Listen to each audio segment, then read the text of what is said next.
À 9h56 tapante, notre fier MiG-29 ukrainien, seul au monde, suait à grosses gouttes pour prendre de l'altitude. Il traversait une purée de poids à 1000 pieds de hauteur, direction la fameuse zone ennemie, affectueusement surnommée le territoire des orques. L'objectif de notre pilote, sur le papier, c'était censé être une quête de rang F, une vraie promenade de santé. Il devait juste livrer un petit colis explosif de haute précision pour rayer de la carte un hub logistique russe. En gros, exploser le supermarché de munitions qui alimentait toute leur offensive au sud. Facile, non ? Pendant 12 minutes, le vol ressemblait à un tutoriel parfaitement ennuyeux. Mais le karma veillait au grain, car tapis dans l'ombre, le boss caché du niveau l'attendait. Une batterie S-400 Triumph embusquée près de Melitopol.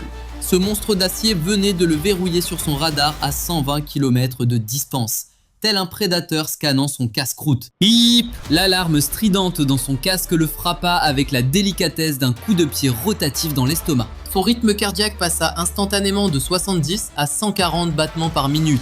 Le mode panique total était activé, parce que les opérateurs russes ne s'étaient pas contentés de lui faire coucou sur l'écran, oh que non. Ces fous furieux avaient déjà appuyé sur le gros bouton rouge. Un missile 48 N6, l'équivalent de 180 km de pure mauvaise nouvelle explosive, fonçait vers lui. Ce cauchemar dépassait déjà Mach 2 dès la première seconde, cramant son carburant si vite qu'un pilote de course en pleurerait de jalousie. À ce stade, les mathématiques de survie étaient aussi cruelles qu'un prof de prépa un lundi matin. Vu la vitesse à laquelle ce suppositoire géant approchait, le pilote calcula un impact dans exactement 80 secondes. Allez, peut-être 90 si la déesse de la chance décidait de lui faire un énorme câlin aujourd'hui. Mais on ne va pas se mentir, croiser les doigts n'a jamais dévié un missile à tête chercheuse. Pas le temps de pleurer, notre héros tira violemment le manche vers la droite avec la force d'un désespéré.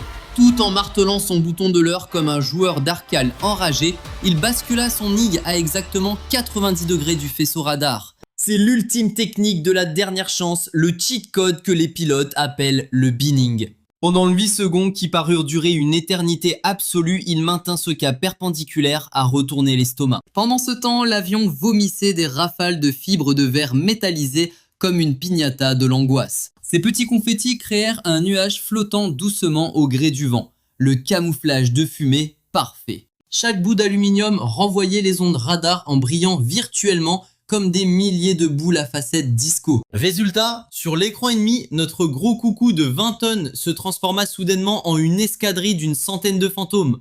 L'ordinateur de bord russe s'arracha littéralement ses circuits, essayant désespérément de cibler le vrai joueur au beau milieu de tous ces clones foireux et du bruit de fond de la carte. Et c'est là qu'à cet angle bien précis, bam, les lois de la physique et de l'effet Doppler leur firent un magnifique et magistral doigt d'honneur. Pourquoi cette entourloupe légendaire a fonctionné? Parce que le radar surpuissant du S-400 a la même vision qu'un T-Rex avec des lunettes. En pro, le système utilise l'effet Doppler pour repérer uniquement ce qui bouge et ignorer tout ce qui est ennuyeux, comme les montagnes, en mesurant le changement de fréquence des ondes. C'est exactement le même principe ridicule qui fait que la sirène d'une ambulance change de bruit quand elle vous passe devant. Sauf que, attention au génie. Si vous volez de façon parfaitement perpendiculaire à la source du radar, votre vitesse relative par rapport à l'antenne tombe mathématiquement à 0. Un vrai bug exploit dans la matrice. Pour le pauvre processeur ennemi, la réalité se brise en 1000 morceaux. Le redoutable MiG-29 n'est soudainement plus un avion de chasse supersonique. Non, il ressemble littéralement à une montagne immobile et le système l'efface de l'écran avec un méprisant « Ceci est un caillou ». Sur les écrans russes, le signal clignota, se dégrada avant d'afficher un magnifique « Cible perdue, vous avez été trollé ». Le missile 48 N6, brutalement privé de son traceur GPS et complètement paumé dans les airs, passa en mode survie à l'aveugle, s'en remettant à sa pauvre mémoire interne de poisson rouge. Il fonça tête baissée vers l'endroit où il pensait trouver l'avion. Spoiler alerte, le joueur a quitté la zone. Car notre pilote savait très bien que la physique ne pardonne jamais les noobs. Il avait déjà plongé vers le sol comme une brique pour échapper au radar de proximité du missile, qui s'allumait dans un ultime et pathétique sursaut. cherchant une cible qui s'était déjà fait la malle à 2 km, planquée derrière un mur de paillettes. Son capteur de proximité n'a trouvé qu'un stupide nuage de confettis en aluminium. Boum! L'ogive a explosé dans le vide, recrachant ses milliers d'éclats de tungstène. Pour absolument rien, déchirant juste les nuages. Notre pilote, lui, a rasé le sol à 500 pieds, vérifiant frénétiquement ses 6 heures dans les rétroviseurs comme un fuyard paranoïaque. Mais le radar russe Gravstone, c'est un monstre gavé de milliers de modules cracheurs d'ondes, capable de tordre son faisceau à la volée. Il balaye de l'horizon jusqu'au zénith en une fraction de microseconde. Bam! Coup de génie. Oubliez les vieux coucous soviétiques qui pleurent quand ils perdent leur cible. Ce prédateur numérique, il a de la mémoire. Il a jalousement stocké les dernières coordonnées du fuyard, son cap et sa vitesse. A dessiné une jolie petite boîte de probabilité géométrique ultra précise. Et a commencé à fouiller pile à cet endroit. Le pilote pensait avoir gratté genre 30 pauvres secondes de survie, mais le compte à rebours de la faucheuse avait déjà repris. Au poste de commandement du S-400, les opérateurs russes s'adaptaient déjà à la situation,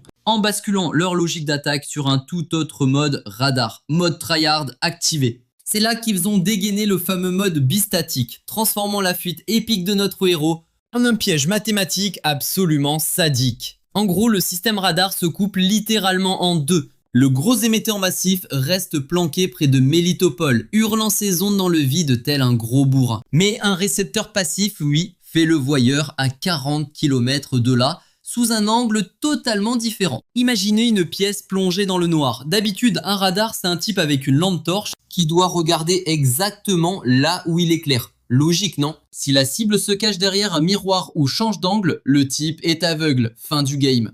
Mais le mode bistatique, c'est poser la lampe dans un coin pendant qu'un pote regarde depuis l'autre bout de la pièce. Magie noire. D'un coup, vous captez les ombres, les déviations et les moindres reflets, qui étaient mathématiquement invisibles 2 secondes plus tôt. Un vrai cheat code. Le pauvre détecteur du MiG ne captait que l'émetteur principal qui frappait sa carlingue, le laissant joyeusement ignorer qu'un récepteur silencieux à 40 bornes absorbait son reflet radar comme un vulgaire miroir. Pire que de se faire flasher par un radar automatique planqué dans un buisson. Ironie de la géométrie, même à 500 pieds caché sous l'horizon du radar principal, le signal rebondissait sur le ventre du coucou et filait droit vers ce traître de récepteur décalé. L'écho était faible, capricieux, mais amplement suffisant pour calculer une solution de tir mortelle. Et ouais, fin de la blague, il l'avait de nouveau dans le viseur. Mais attention, twist scénaristique, ils n'ont pas tiré tout de suite. Oh que non. Ces gars-là avaient un plan de boss final beaucoup plus machiavélique en tête. À 10h03 tapante, un système de missiles Buk M3 a reçu le petit message qu'il attendait tant. L'équipage campait littéralement ce point de passage obligatoire, comme des snipers toxiques dans un jeu de tir. Une petite colline avec vue sur la vallée que le MiG devait obligatoirement traverser en 90 secondes chrono. Le S-400 avait joué les indices, refilant gentiment la cible à un assassin caché dans l'ombre. Les systèmes automatisés du Buk M3 ont pris le relais avec la froideur d'un cyborg de sans pitié. Le fameux radar d'engagement 9 S36M est passé de la sieste au mode barbecue puissance max en 3 secondes.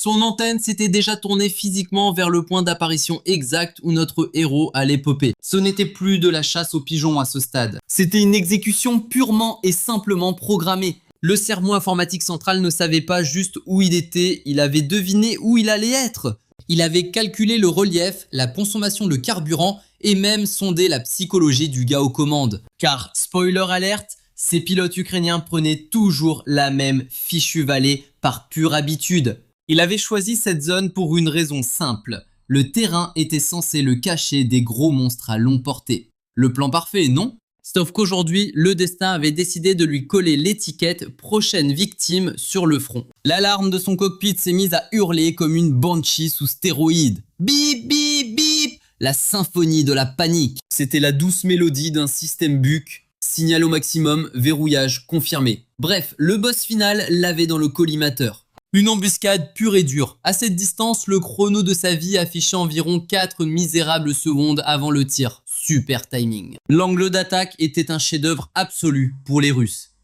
Et une catastrophe monumentale pour notre pauvre pilote ukrainien. Coincé dans une vallée minuscule encerclée par des murs de roches. L'arène de la mort parfaite avec zéro échappatoire. Grimper en flèche? Oh, juste le meilleur moyen de dire coucou à tous les missiles sol-air dans un rayon de 50 km. Le système ennemi l'avait enfermé dans la pire boîte tactique imaginable. Peu importe le choix, la destination finale était un cratère fumant. Game over.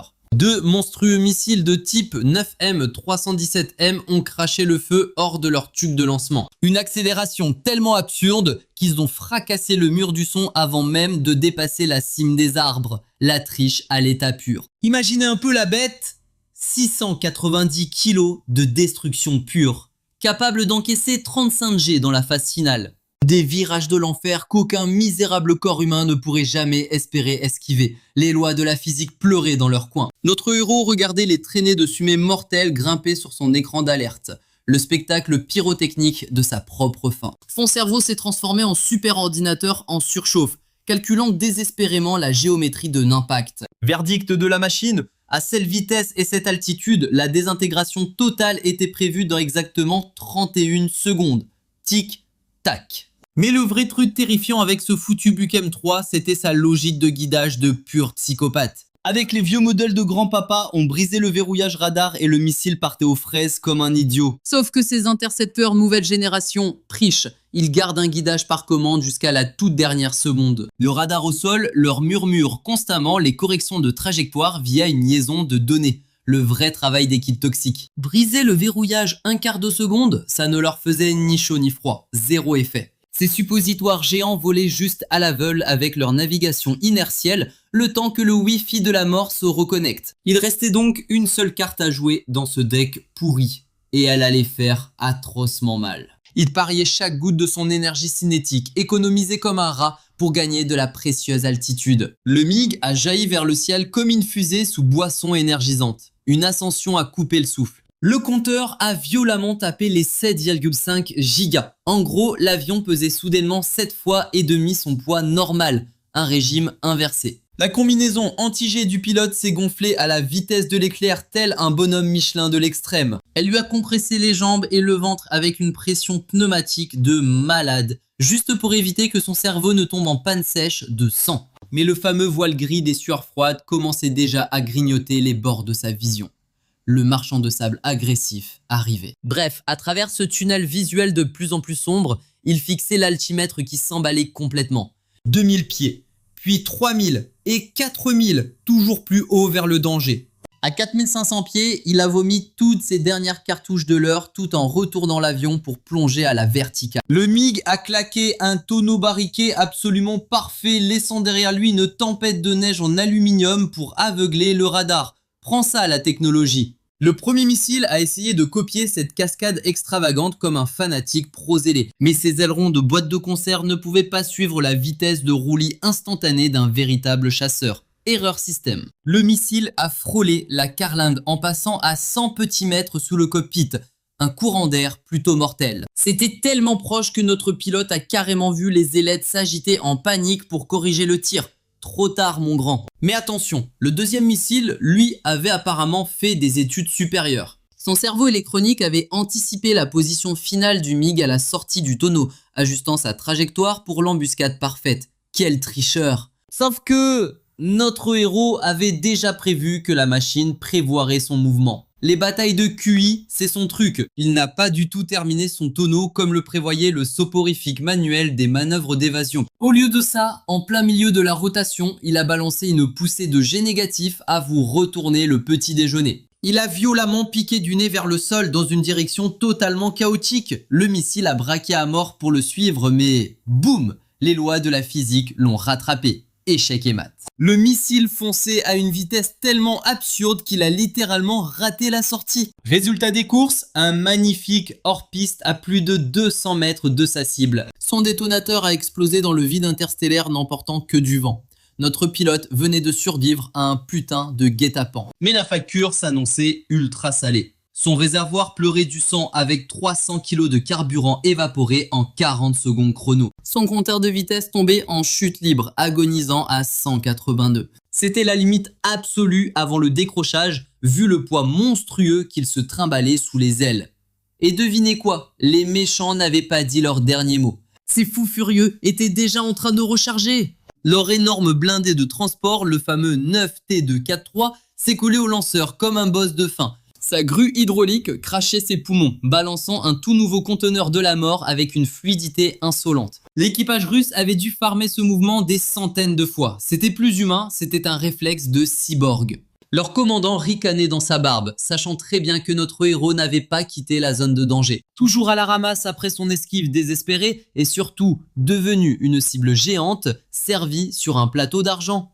Il savourait le rechargement automatique, les yeux rivés sur son écran, où le MiG traînait la patte comme une tortue fatiguée. Mais notre pilote ukrainien n'avait pas l'intention de fuir. Il remontait en flèche, visant l'altitude parfaite pour frapper. Il lui fallait 15 000 pieds d'altitude pour que ses bombes GBU-39 fassent un véritable carnage à distance maximale. Le petit problème, cette ascension infernale allait lui coûter 90 longues secondes. Alors que les mecs en bas rechargeaient en 45. Pas besoin d'être un génie pour faire le calcul. Les Russes auraient le temps de balancer un deuxième round bien avant qu'ils ne puissent lâcher ces cadeaux explosifs. Le troisième missile est parti comme une fusée, pile quand notre héros franchissait les 14 000 pieds. Et boum, un quatrième dans la foulée. Sauf que dans leur précipitation, l'équipage venait de faire une erreur de débutant monumentale. Ces idiots avaient balancé la sauce en même temps au lieu d'espacer leurs attaques comme des vrais pros. Vu de l'extérieur, ça a l'air d'un détail minime, mais dans un combat céleste à la vie à la mort, c'est ce genre de bêtises qui décide qui rentre dîner et qui finit en bouillie carbonisée sur le gazon.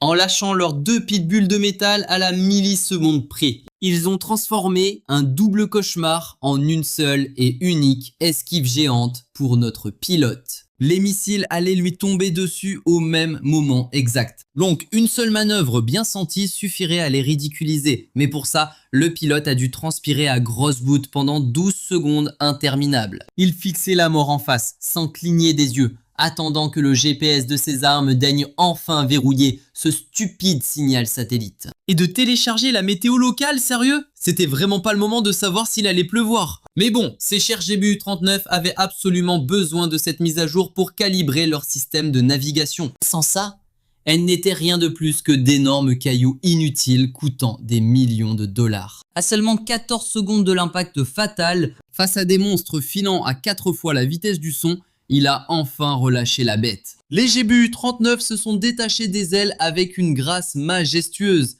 déployant leurs petites ailes en diamant, tandis que notre boss s'est retourné pour plonger vers la terre comme un malade mental. Et oui, les lois de la physique sont impitoyables, même pour l'ennemi. Un missile qui fonce à Mach 4 a besoin de presque 2 km d'espace juste pour faire un malheureux virage à 180 degrés. Imaginez un train de marchandises obèse essayant de poursuivre une moto qui vient de déraper sur une pièce de monnaie. Je le répète pour le plaisir du spectacle, un foutu train de marchandises essayant d'attraper une moto de course sur un demi-tour parfait. Pendant que le MiG virevoltait en 200 mètres, ces idiots de missiles traînaient leur immense poids hypersonique en faisant de gros cercles pâteaux dans le ciel. Les deux intercepteurs de type 9M317M ont complètement raté l'arrêt de bus. Leurs capteurs ont explosé dans le vide interstellaire, tels des pétards mouillés, en balayant une zone fantôme où notre héros se trouvait il y a seulement 3 minuscules secondes.